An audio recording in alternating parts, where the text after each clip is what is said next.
Monday, July the 15th, 2019, 9 a.m. in Council Chambers. And we will call the meeting to order. Are there any late items to be added to this? Okay, thank you. Then could we have a motion, please, to adopt the agenda as printed? Councillor King, Councillor Rhodes, all in favor. Thank you. So we have a delegation today, and this is concerning the official community plan review and a presentation by Urban Systems, but I'm going to ask Ms. McKay to introduce them, please. Thank you very much, Marion Recordoff. It's a very exciting day for me and planners everywhere. No, it's an exciting day for our community as we officially launch our official community plan review. And here with us today are representatives from Urban Systems and some of the team that will be working with us on this important community project. So I'm going to introduce Joel Short, who is the project manager at Urban Systems, and ask Joel to introduce his team, and then we're going to take it away with a presentation from Urban and some time for input and questions at the end of our presentation. Thank you.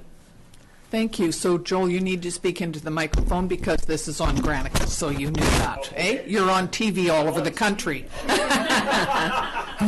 Welcome. Oh, that's great. Well, thank you very much. And I'd like to say good morning. And I'm Joel Short with Urban Systems. And I also wanted to say thank you for engaging Urban Systems to work with ourselves and to work with you and your team on this official community plan. It's exciting for us to be working on this project, and actually particularly for me it's exciting because I actually grew up in the Okanagan. I grew up in an orchard in Kaleden. And so when I was a kid, me and my dad would drive down here and pick up fruit in the Suyas. This fruit's obviously ripe earlier, and so we'd be picking up cherries or apricots or peaches, that sort of thing, and picking them up and selling them in our food stocks. So, and we also, my parents also lived in the Suyas for a couple of years. So anyways, I'm quite excited to be able to be actually working on a community plan to look forward to the future, the vision for Osugas. So it's great. Really looking forward to it. So we're going to be talking about the communications and engagement plan today. So that's our plan for moving forward in terms of reaching out and communicating and engaging with yourselves and your residents and your stakeholders. And I think I'll turn it over to, we've got Brittany Tuttle and Dalen Mantika that are part of the team, and they're working on the communications and engagement plan. We've put one together, and we're going to be presenting to you. So I'll just turn it over to them, and they'll take you through the process.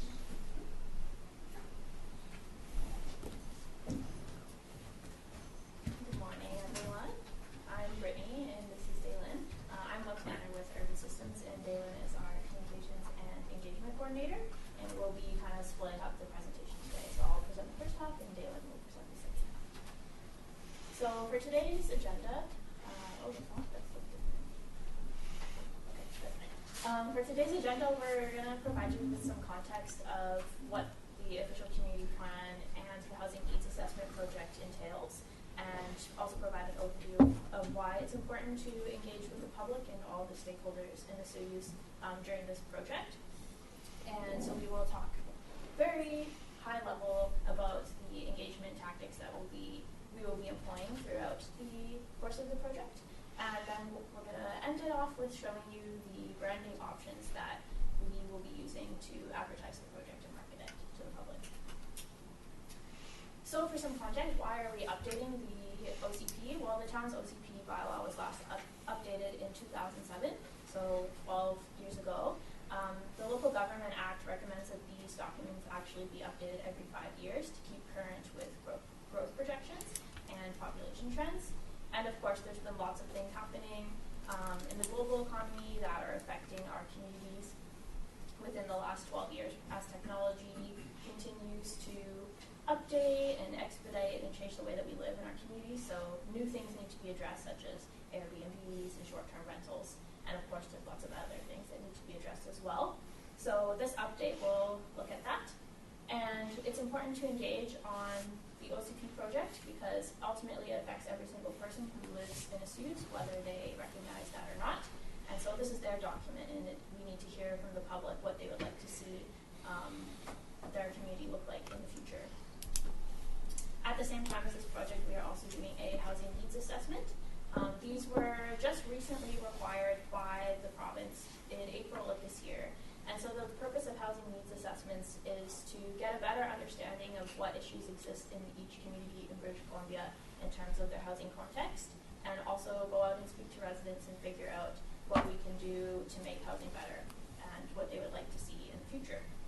And it's ideal timing for us to be completing this housing needs assessment alongside the OCP, because housing is a large component of what goes into the OCP. So it makes sense for us to be engaging with the public on housing right now alongside the OCP project.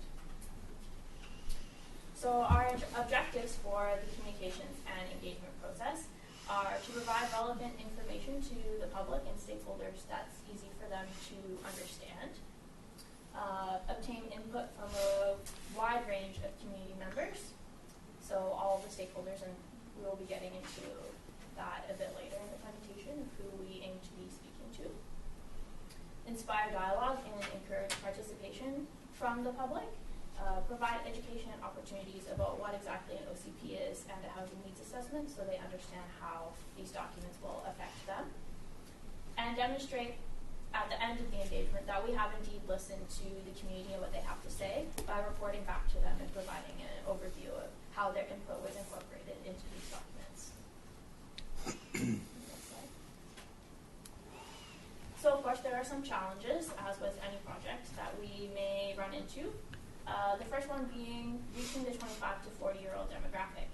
This of course is a challenge in pretty much any community, because these are young families or young professionals, people who are really focused on raising their children, getting settled, starting their careers.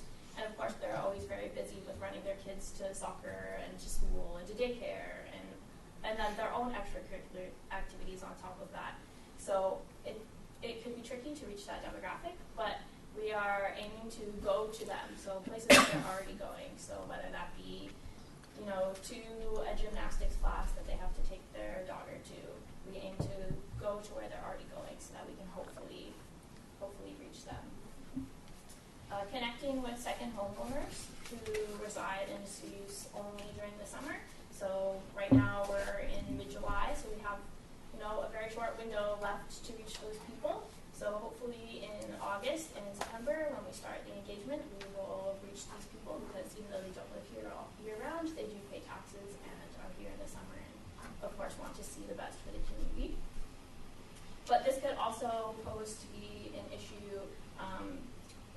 for reaching people who live here year round when we're engaging in August and September, because there could be a lot of tourists who come out to some of these engagement events like Music in the Park. So we want to make sure that we're reaching as many people who reside in Sioux as possible. And the last challenge is, of course, illustrating to the public that we did listen to them and that there are enough opportunities for them to be heard. So who we will engage with. So this is a list of proposed stakeholders that we would like to engage with throughout the project. And we would like to have your feedback on whether or not you think this list is sufficient and if we're missing any stakeholders. So who we have on there is town advisory group. So if there is any that currently exist, we would like to be able to speak with them. The Sioux Indian Band, the Hotel Association, Destination Sioux, the Resort Municipality Group that was consulted with during the Resort Municipality Plan that was just recently completed. Any community and neighborhood associations, any accessibility groups, tourists, seniors, youth, and parent groups, so like the PAC, Child Care Center Board of Directors, environmental and naturalist groups, the development community, educational institutions, social service providers, new immigrants and migrants, and arts and culture groups. So now I pose a question to you. Taking a look at this list, do you think there's any groups that we are missing?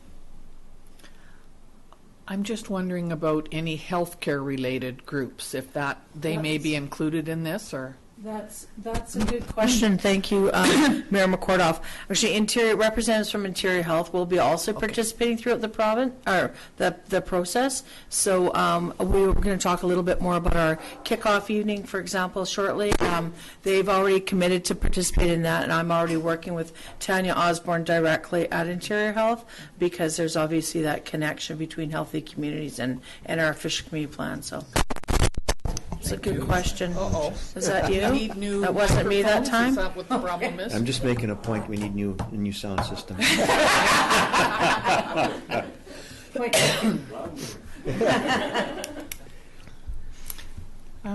can't think of anything else right now. Can you, Jim? Would you be talking to church groups? That's a good question. Well, we can certainly do some go-tos to faith-based organizations if I'm sorry. Sorry about that.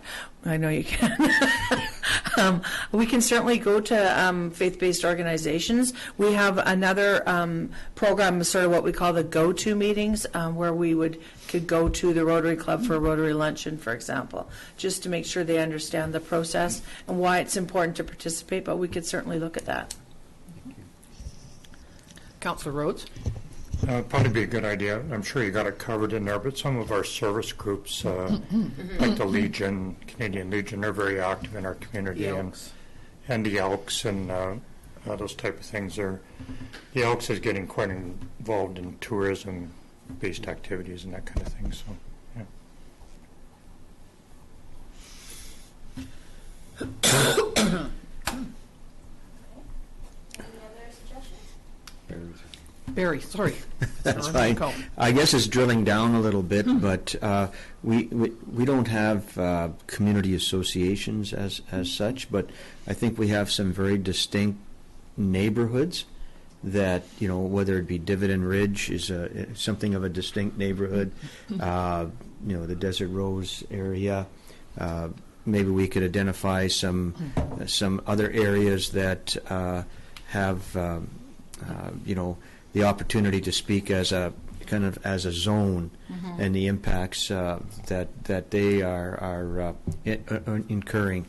The second is, I know you've identified youth and you've identified educational institutions, but I think there's a need to clarify that we'll try and meet with the kids very, very directly, potentially in schools. We have perhaps the opportunity to latch on to some existing school programming that may look at community, and this would be an excellent opportunity for them to become engaged.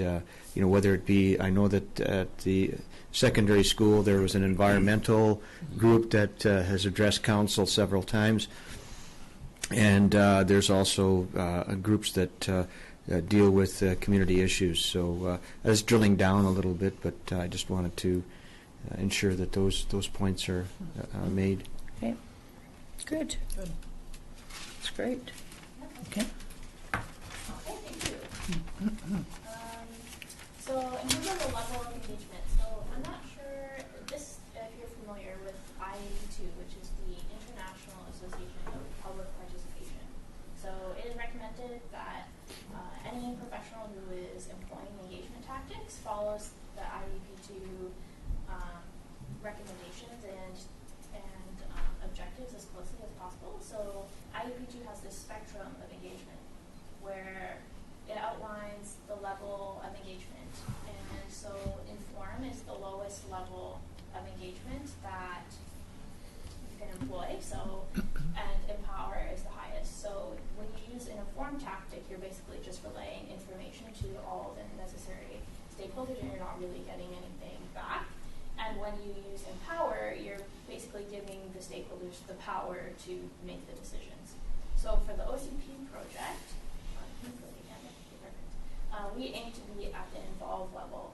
And so we're choosing to be in the middle of the spectrum for a project like this because we want to hear what people have to say, and we want them to be able to know that their input is being heard and translated into the OCP, but at the same time we don't want them to necessarily be making final decisions about more technical things. Like there are multiple stakeholders and professionals who are involved in an OCP project, from engineers, environmental biologists, planners, etc., that we don't want their opinion to be overheard by the public.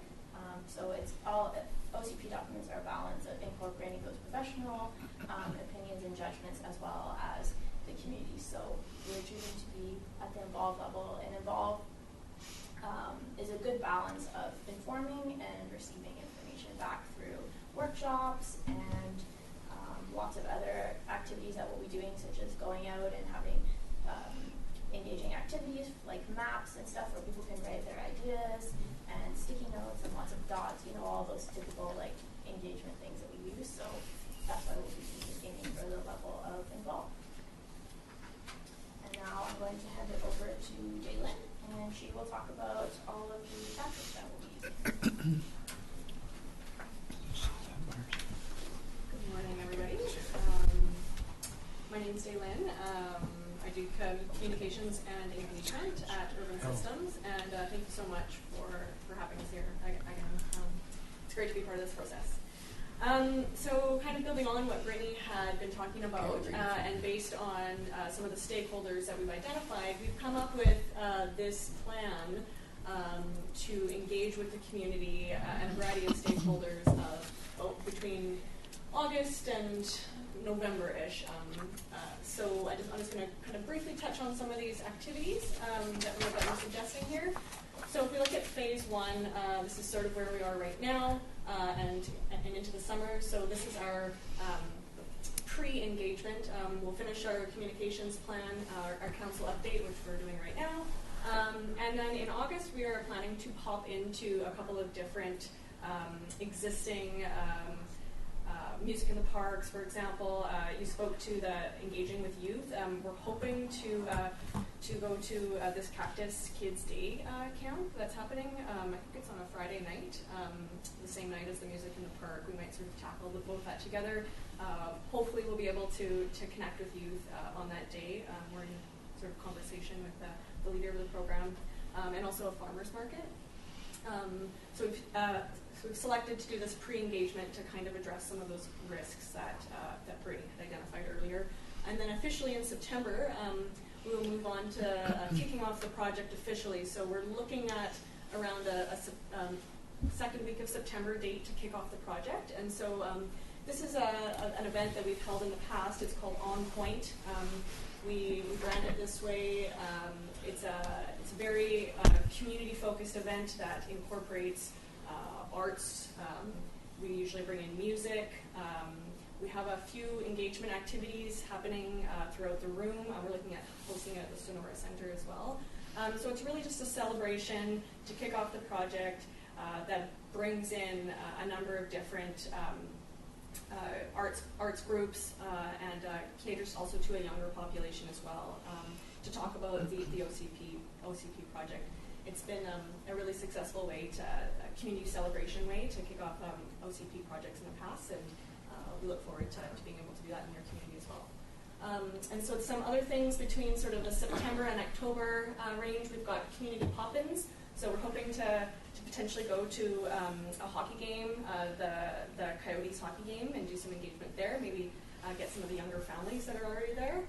And we're also going to be conducting a number of stakeholder workshops. So this will focus on professionals in environment, health, business, land development, and real estate. So these are more focused conversations with smaller groups. We're going to be developing a very quick, easy to access, roughly 3-minute community survey. So there'll be hard copies available as well as online. So trying to get to those people who might not be able to participate in person. And so this section of engagement is very high level, just sort of getting people's sentiments about what they love about their community, what they might change. We're also going to be doing some one-on-ones with Gina and Dawn have decided or have said that they'll have one-on-one coffees with anybody who would like to talk about community planning and the OCP. We're going to be implementing a couple of graffiti boards throughout the community. So these are physical structures. We'll put them in high traffic areas. We'll ask very simple, basic questions where people can then write on a card and post it on the board, and we can capture it that way. It's a very tactile method of engaging.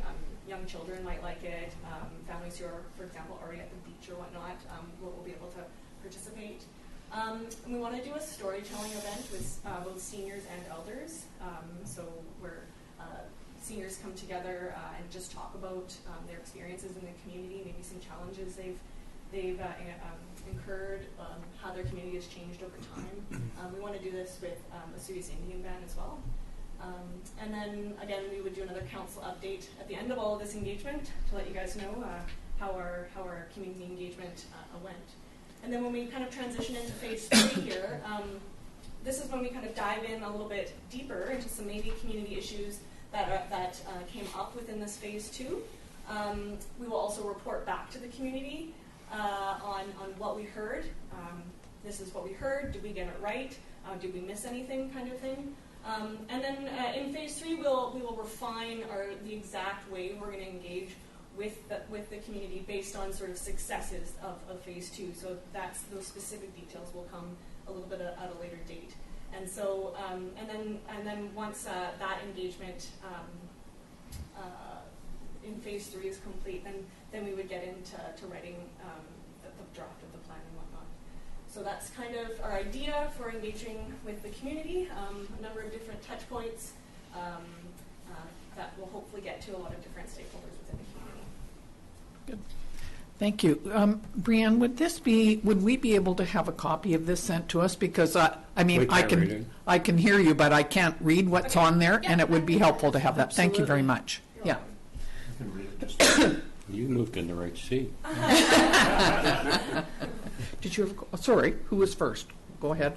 I just Councillor question, King. when you're in phase 1, do you have like a template of 10, 20 questions? You ask all the people the same question? It won't be that many questions. Oh, so we 5 or 10, whatever. Yeah, we'll have the same question that we'll be repeating. It makes our analysis more consistent so yeah, we'll keep it as simple and easy as possible. When we go to these events, we are oftentimes, at a farmer's market, people are there to do a lot of different things, so we want to keep our questions at a minimum so people can just kind of pop in, provide us their sentiments and their feedback, and then they can kind of continue on with the rest of their activities during the day. And my other question was, when you keep talking about youth, are you talking like from 6-year-old to 30-year-old? Yeah, I guess. So the engagement session that I'm talking about with the Cactus Kids Day Camp, I believe that's anywhere between, that's under 10 sort of youth. So it's always kind of really cool to do different types of engagement activities with them to get this young perspective on building their community. Yeah. Thank you. Councillor Rhodes? Do you want to get Just a couple of things. We have a Wednesday night beach volleyball community that has a lot of, that younger demographic that participates in that. That might be I'd like to suggest that as well. That's a good idea. Yeah. But I'm curious how the HNA fits into this. You haven't really mentioned. Is that a separate component or? No, we can. So we've been speaking. Urban Matters is completing the housing needs assessment portion of the project in conjunction with us. We'll be all working together.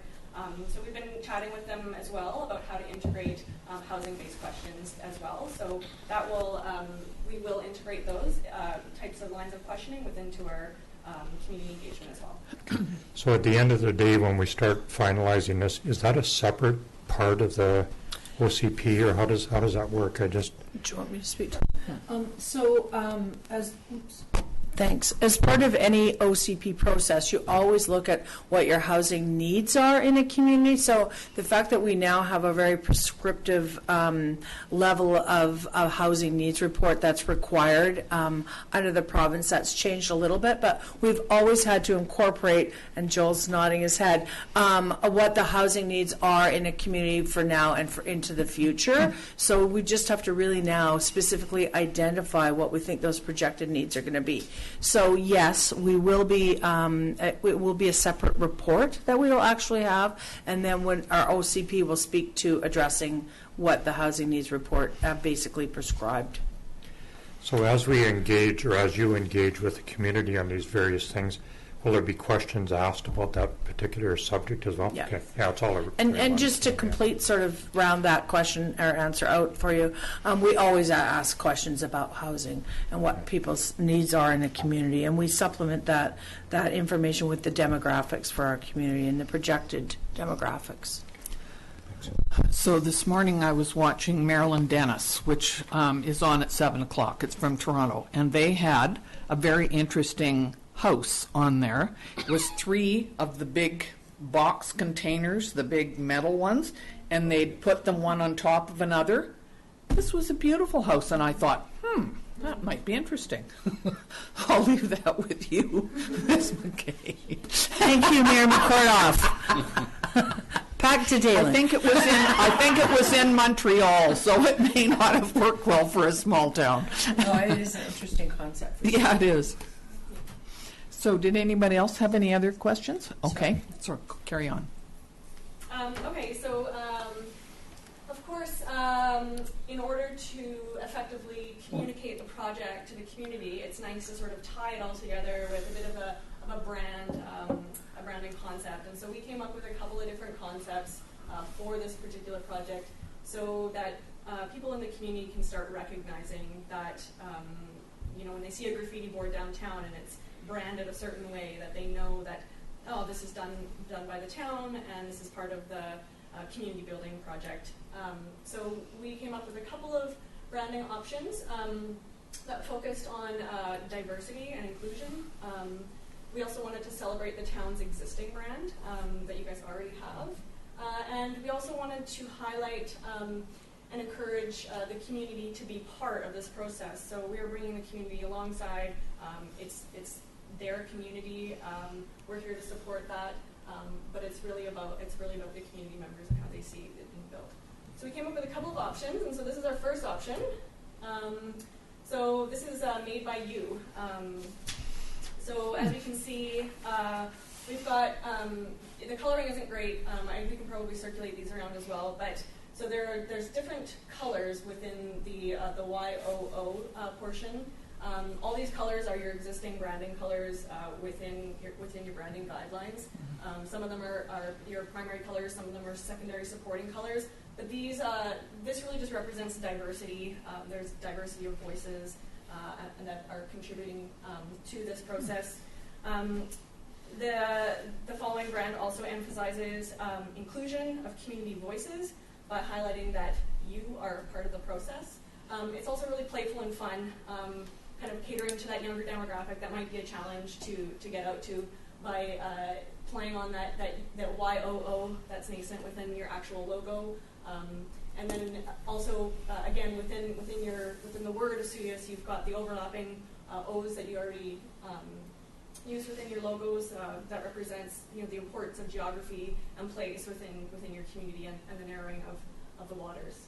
And so this is the one option. The first one over here is sort of our horizontal option, and this is sort of a more playful, fun option that we could use for different elements. And so the second option, I think Gina's. Oh, sorry. This is it in practice. We've got just kind of an idea of what it might look like on your website, maybe some advertising materials, and then a brochure or whatnot, just to kind of show you what it looks like in there. And then I think the next option, Gina will speak to. I'm speaking to this one because I'm hijacking this option. The reason I think this particular option would be really great to apply is as part of our economic development program, choosing a SUS for whatever to start a new business, to move to retire in. It's just got a lot of different. It could be used in a lot of different elements. So personally, I like this one as a choose a SUS to use as part of our economic development, where the made by you is more like made by the people in our community. And I'm not sure how you feel about that, but one of the things that's important, the other thing I really like about it is because right now and tomorrow especially, we're going to be talking a little bit more about economic development in our community and what that means. And so we have an opportunity right now to be kind of having both of these kind of linked together through the use of the different colors. As we move forward and maybe into economic development, we're not sure what that looks like yet, but we will by the end of tomorrow evening, I'm hoping.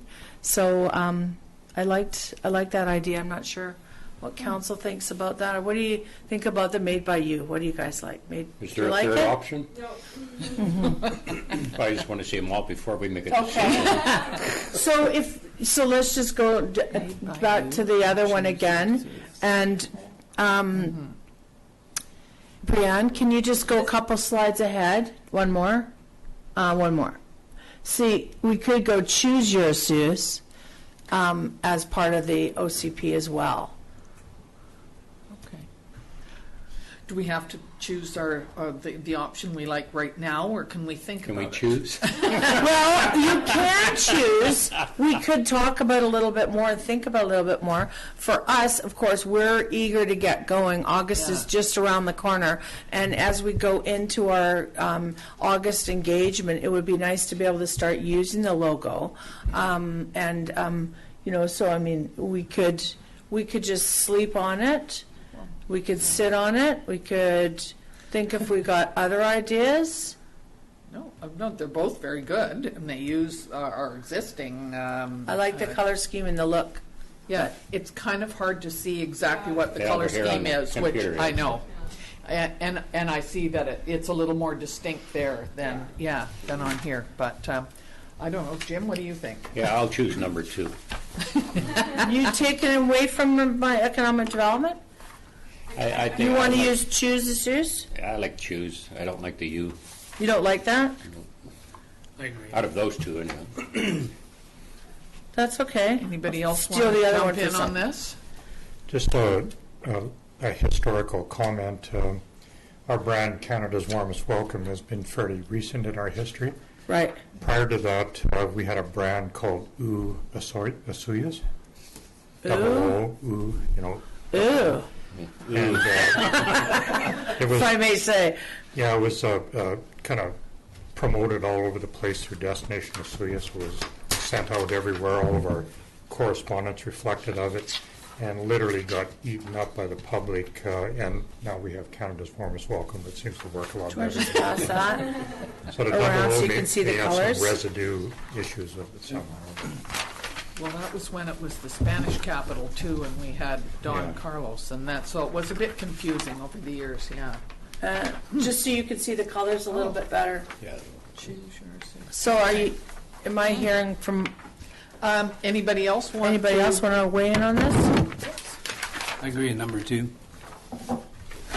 So choose your SUS? So we've got 2 people saying that. And then ultimately, I guess we could go choose your SUS while we're developing it, then choose a SUS as a follow-up for the economic development. Are you comfortable with that idea? Yeah, I like that idea. Do you? Okay. CJ? You- Yeah, I Okay, like that yeah, idea. I'm fine with I that. got a as well. thumbs up from the senior planner too, which is always good. I like that. No, that's, I'm fine with that too. Sure. And then, of course, that way we're still using our SUS in the regular colors that we always use it in. And then we can always add Canada's Warmest Welcome whenever we think under our I think I would add that for the economic development. Oh, I see. That's a when- good point. because That's it great, Barry. broadens the scope of choose. Right. Okay. Are we? It sounds Are like we all good with everybody's in that? agreement. Are you 'Cause- asking us to make the decision? Well, kind of. I mean, Oh, it's. you were telling us? No, I'm not. Not this time, Jim. But good question. Yeah, I think it's great. I think it's playful. I think it's engaging. I like it. Okay. As long as you Okay. got the okay from Donna You're and good. Barry, the Do I see some planners, to thumbs make up? sure it's okay. Thumbs up. Could we just get an administrative resolution to that effect, and then we can move on? How's that? Jim? Yeah, I'll move option that we use choose the Sawyers. Okay. Choose your Somebody Suze. Yeah. Good. Myers is seconding that. All in favor? Okay, good. Thank you. That's great. So now I guess we're on to questions. That concludes Any other questions? I see your timeline is the next 6 months and it's going to be wrapped up. the engagement portion. And then how long after that before we finalize it? Spring, in the spring. Yeah, that'll probably take into the spring to actually complete the draft and then get the draft completely done. Generally, for an official community plan, it often takes about a year to move through all the engagement and then write a draft of the plan, then work with yourselves on the draft and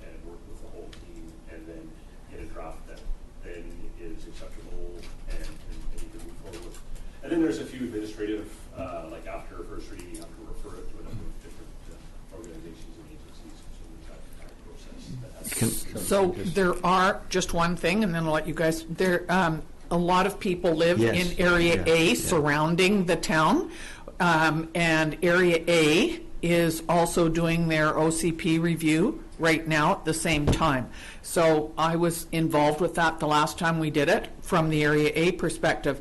And I think it might be a good idea to see if there's anything that can be done together, or at least understand what each other is thinking about. So are they just starting their process? Yes, they haven't. I don't think they're as far ahead as No, we they're are. not as far ahead as we are. But they definitely, Mark Pendergraft is the Area A director, and he would definitely be the person to contact and get involved with. Sorry, no, I'm not sure. We've got I'd just Barry. like Go to ahead. summarize for the public what Yep. was said, because they didn't hear the answer. So, Okay. so the answer to the question in terms of the timeline for the project is that the public engagement process will be, early into the new year. In spring, there'll be drafts, and that will be coming out, and usually the process takes about a year to complete. So that's kind of the overall schedule for the OCP About a process. year. That's what we heard. That's great. Sorry. Yeah, go ahead.